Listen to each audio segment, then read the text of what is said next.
Does gear matter? I think about this all the time, like what kind of preamps, what kind of mics, what kind of compressors, all that kinds of stuff. And like, what of it Because matters? obviously you need some gear. How much of it actually matters with the plugins we have today, and why? Go viral, David. Do it right now. All right.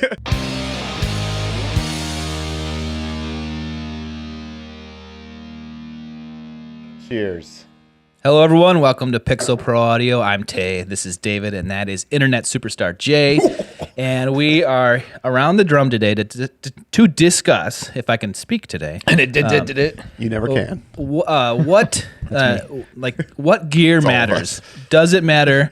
Are they even listening to me? Are you even listening? No.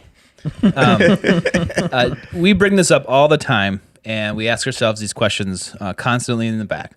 Like, does gear matter? And what gear matters? And why? And gear, we're talking about physical items in your studio: microphones, mixers, preamps, compressors. And what gear EQs. matters? Yeah.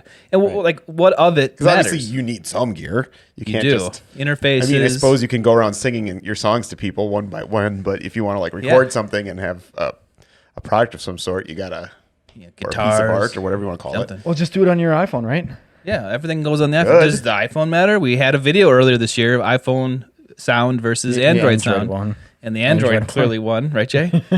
So, like, this is for, any aspiring engineer or someone that's just getting started. Does gear and what gear matters? So, David, kind of, I guess, walk us through your thought process in bringing this to the table or the drum. Yes, this was David's idea. Yeah. So if this is terrible, it's his fault. Yes, let me know. Then he'll be an internet superstar. So, sure. Go viral, David. Do it right now. All right. So, I think about this all the time, like how much gear you need in your studio, like what kind of preamps, what kind of mics, what kind of compressors, all that kinds of stuff. Yeah. And how much of it actually matters with the plugins we have today. You know, like what difference does it make? Oh, I get your perspective on this now. Yeah. Okay. So, I wanted to bring this up and see what you guys think, and I wanted to discuss my thoughts on it too. I'm probably more curious what you have to say on this than anything, because I think about this a lot. Okay. Well, let's start with you then. Okay. Well, for me, hold on. Okay. We got a list here. What we're going to do boy. is we're going to discuss which gear we think matters and why, but in this order. So we're going to go microphone, preamp, compressor, EQ, hardware effects, converters, speakers, and room treatment. Whoa. okay. Well, you just list one off for me to talk about. Okay. So does your mic matter? To what? Are we talking about for a recording? For a or recording, for yes. writing music? Yep. For recording. Does it matter? Yeah, I think it matters quite a bit. Okay. I think having at least one really good microphone. If we're talking about like a singer-songwriter, I think it's really important to have a good microphone. I would agree. At the same time, for singer-songwriters, I think if all you have is your iPhone, use your iPhone. I'm talking a studio setting, like Oh, as you said, yeah, I Yeah. think microphone is one of the most important things. You can't replace that with a plugin. And all in my opinion, this is my opinion. If you disagree, let us know. Let me know in the comments. Tear them apart. But I am going to make a bold statement here: is I really don't like any of the microphone emulation plugins, hardware units, whatever it is. I just get a good microphone and go with that. Yeah.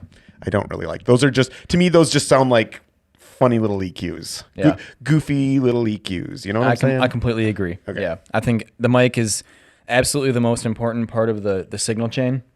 If you don't have a good mic, it's not good from the start. Right. Are we talking about small diaphragm condenser microphones, large condenser, dynamic, everybody, like everything, the whole family here? Yeah, like yeah. The application, that mic for that application needs to be a good microphone. Yeah, like if you're recording drums, you need a decent mic for, well, in my opinion, I'm like pretty hardcore about recording drums.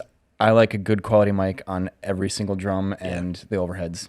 Okay. Yeah. So the answer is, I agree. I think, yes, you need a good, something to capture, and then, later you could manipulate it. Yeah. Yeah. I think you can do a lot with drums with just 3 microphones. And It depends what style you're doing. Exactly. It depends on the style. If you're going to record death metal or heavy metal or something, you need a lot of microphones because they're loud and you need to capture every little bit. Yeah. But if you're doing like indie rock or jazz or whatever, I think you can you can get really good sounding drums with 3 microphones. But they have to be good. They have to be good. I think the overheads are the most important. Good, yes, they have to be good. That doesn't mean they have to be expensive. That's true. Yes, I but think- it does matter.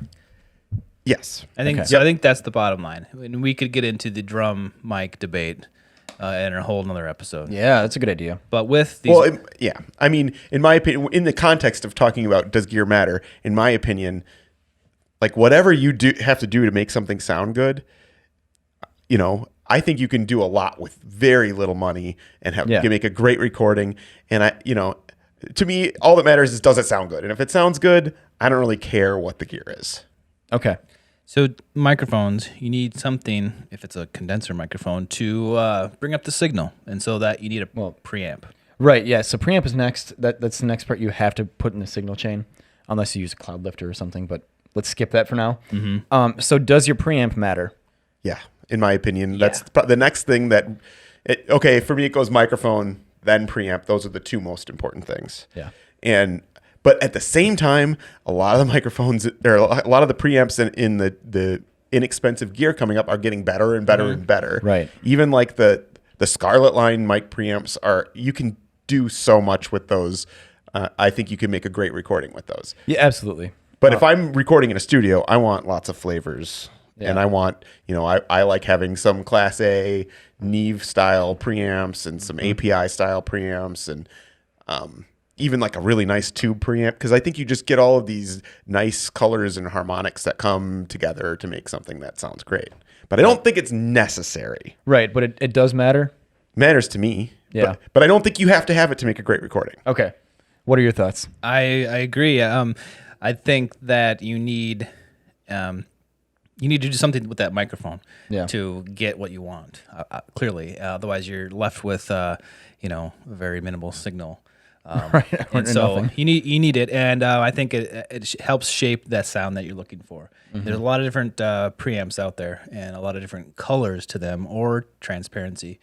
And so I think that I agree. It's probably the second most important thing, and I'm assuming you agree. Yeah.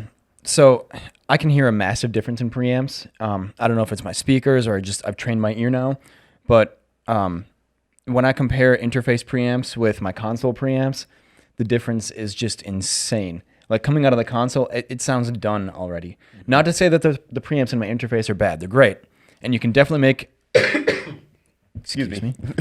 Can definitely make a great recording with them. I just very much prefer my console preamps because it sounds like it's there, Yeah, I agree. I think that having really good Class A preamps makes it so much easier to get to where you want to be. And I think when you have cheap preamps, I think it's really hard to make a really good sounding recording with an old Mackie mixer or something, because there's just something you can have one channel of those, and you can listen to it and go, that sounds great. And then you get to the second channel and it's kind of like you start adding it up and you end up with like this cloudy, dull mess, in my opinion. Yeah. As we move forward in progress here in, into the present, we're getting preamps that are in the interfaces, and those are getting better over time. Yeah. And you have example, the SSL2. Yeah. That has really good preamps now. So Does it? I don't know. Well, I think it should. We should get one and try it. I don't know. It may. We all have Audient interfaces. Yeah. And those are pretty good. Those are really good. Yeah. How do you feel about that? Let's talk Audient. Would you use your Audient preamps? I have. And I very much prefer my console because of the transformers. yeah. Why would you? I mean, you have the PM1000 amazing preamps. Yeah. I don't know why you would use something that's in an interface over that. Right. Honestly. Yeah. That's exactly So right. if you have those, but most people don't have that. Right. So consensus is interfaces are probably top 3 most important thing.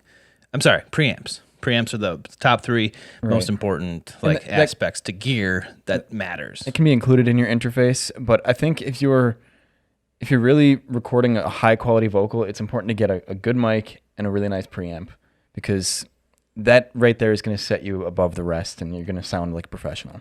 Yeah. What you don't want. I agree. If you can't afford to have a whole bunch of console preamps or Class A preamps, really nice preamps, then yeah, you got to get at least one or two.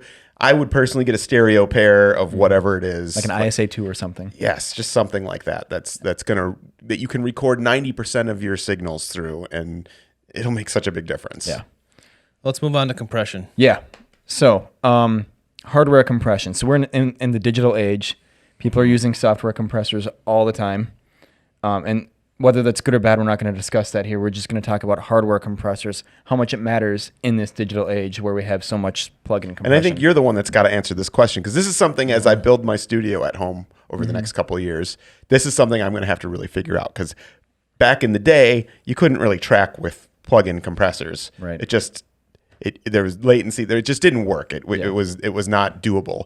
So as I move into the new age, things have gotten faster. Is it possible to track with compressors? I do. Plug-in compressors. Yeah, I do. And every time I do, like, it's just to have the level higher for the vocalist. I very much prefer my hardware compressors, my Distressor, my 1176. There's something about the electronics within them that just makes them jump out of the speakers more. And I don't know exactly what it is, which components or whatever, but I've made solid recordings without hardware compressors. I've done that and I was happy with them. But every time I plug in a hardware compressor, it makes a big enough difference for me to go, oh, I should do that more often because it sounds better. So I'm 50-50. Like, it matters to me because I very much prefer that sound. And if I can get something to sound better on the way in and get closer to the final product, I'll do it. Mm-hmm. But if you don't have that option, the software is decent and it gets the job done pretty well. Yeah. I mean, in my experience, I've always preferred the hardware stuff, but I have loved a lot of the plugins, especially during mixing. During tracking, I have never used plugins really. So my experience is limited to just mixing, but I've had a lot of success with a few plugins that I really like. Yeah. And go ahead. No, I was gonna say I agree. If you can get your hands on hardware compressors and you can use them, then do it. Yeah, you've got a bunch of them. Yeah, and I do it just to limit the signal, add a little bit compression, and even out the signal volume and gain. But I think if you can get your hands on it, sure, do it, use it. They're better. It's kind of like the movies, right? Where you see CG versus practical effects, and you're like, most of us would say, yeah, we love those practical effects that. It just feels real, more tangible. You can touch it. Yeah. CG, on the other hand, looks maybe like a video game. And it feels like anybody can do it, and it's just like, eh. Yeah. So, that might be an extreme example or metaphor for I thought it was pretty great though. That versus hardware. Really good example. But I think that's correct. Yeah. So if you can do practical effects, do it. If you can, use outboard real gear, do it. Yeah. All right. So next we've got EQ. Do you guys think outboard EQ matters? No. For me, it does, because I want to track with EQ. Okay. And so, I personally don't use it. If I was tracking a band, maybe I think differently. Okay. But you can fix that later. Oh boy. When I track, I like things to sound how I want them, close to how I want them to sound. And if I'm not there, then, you never know what's going to happen. So for me, I like to have some good EQs. I don't like to EQ much at all. If I can avoid EQs, I do. Yeah. But sometimes you need them. And when I need one, I want to have it there for tracking. I'm fine with plugins when I'm mixing, but for tracking, I like to have some hardware EQ. Yeah. So on my console, I've got 16 channels of EQ. Inductor-based Class A EQ. Yeah, it's great. I hardly use it. Yeah. Really? Yeah. But your console also has a very limited EQ. Yeah, that's true. I guess if it had like sweepable mid-range, I'd be using it a little bit more often, mostly on toms or kick. But you can do so much more by just moving the mic. Yeah. Yep. And tuning your drums and playing with your guitar amp to make it sound better. Yep. I don't think hardware EQ is really necessary. if you're in a studio, like a big studio setting, sure, it's really good to have. But If you're on a deadline and you have to go fast, I think it's. Okay. That makes sense. yeah. But if you have all the time in the world, then yeah, go move the microphone. But I think you get the best sound with no EQ. Yeah, I agree. What's on the list next? Hardware effects. I don't think you need hardware effects at all anymore. No, I agree. We're in the digital effects age. Well, and effects have been digital for decades Yeah. now.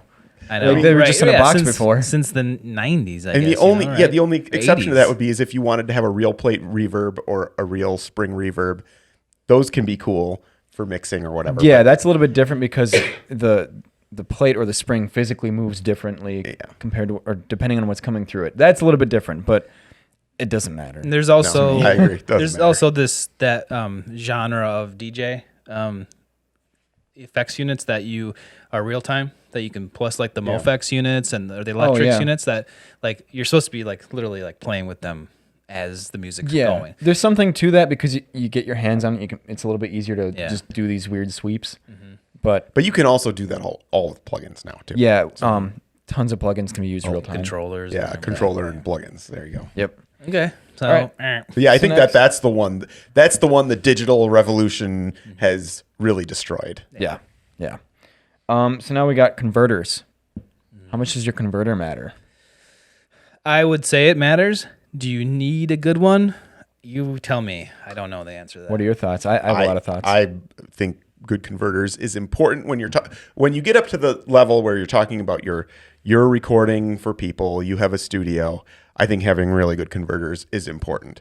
If you are recording your band at home and you're on a budget, I don't think it's as important. To me, it's microphones, preamps, converters. Those are probably, that would be the order I'd put them in. Yeah. Then probably compressors, but preamps and or compressors and converters would be close for me. Yeah, I agree. I don't think converters matter too much, but when you start getting past a certain track count, you can really hear low quality conversion like muddying everything up. Like if it's one track, like a guitar or something, it doesn't matter.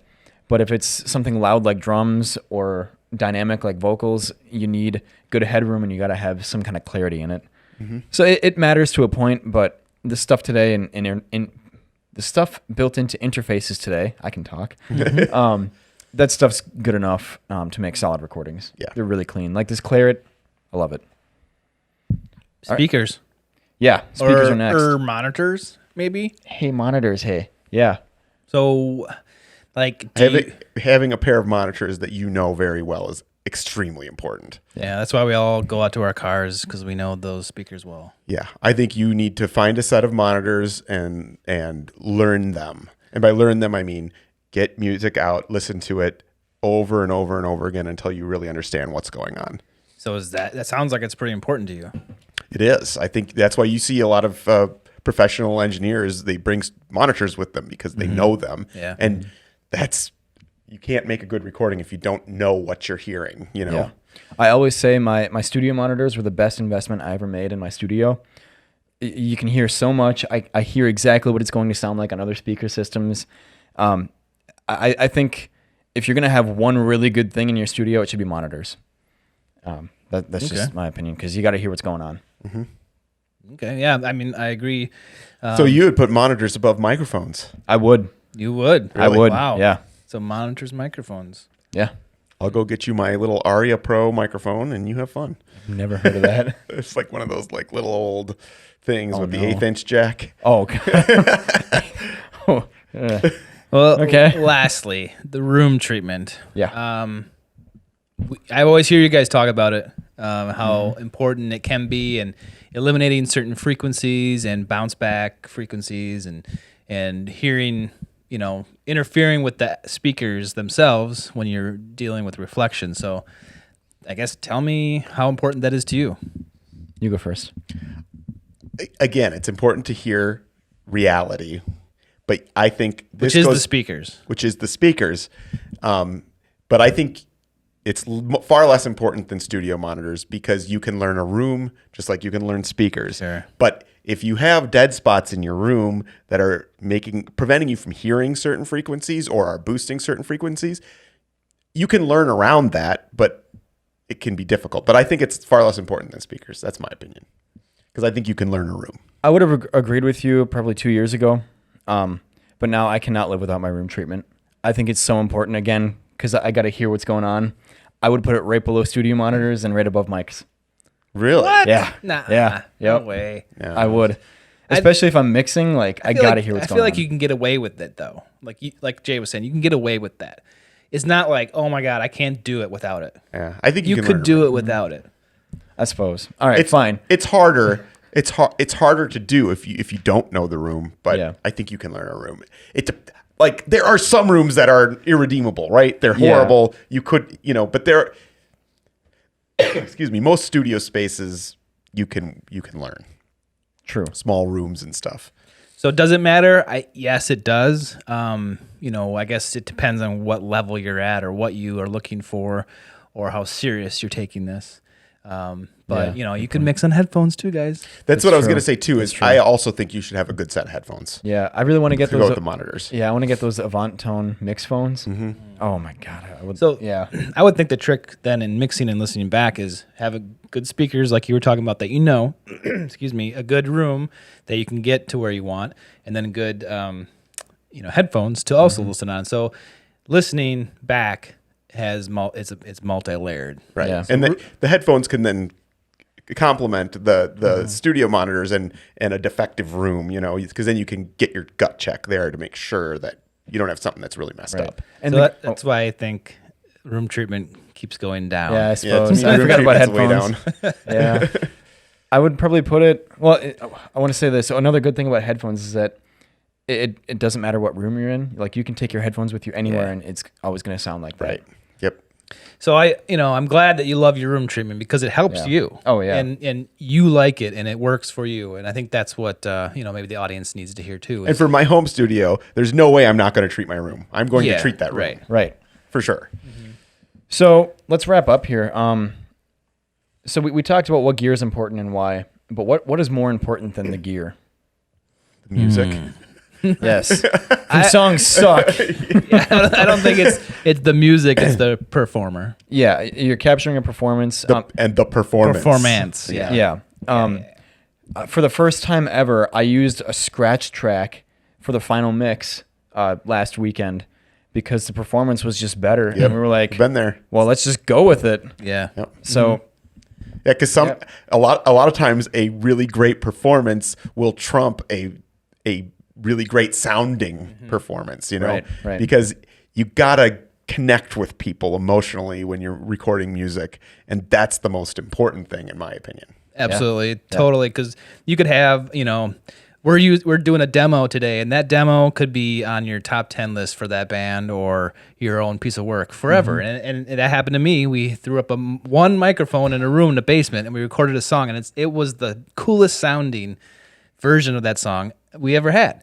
And we tried to replicate that, didn't work. You can't. So sometimes it's the performance and it's just the situation. So the performer and performance is truly, I think, the best, the most important. Yeah, I mean, there are a lot of really bad recordings that I love, like a lot of the old Misfits recordings. Oh, yeah, okay. I love the Misfits, and I love the way those recordings sound, but they sound terrible. They sound terrible, but they just whatever. I connect with it. Right. I just do. I connect with it, and so I think you can get past a lot of bad gear by having a really good band with a really good performance. Yep.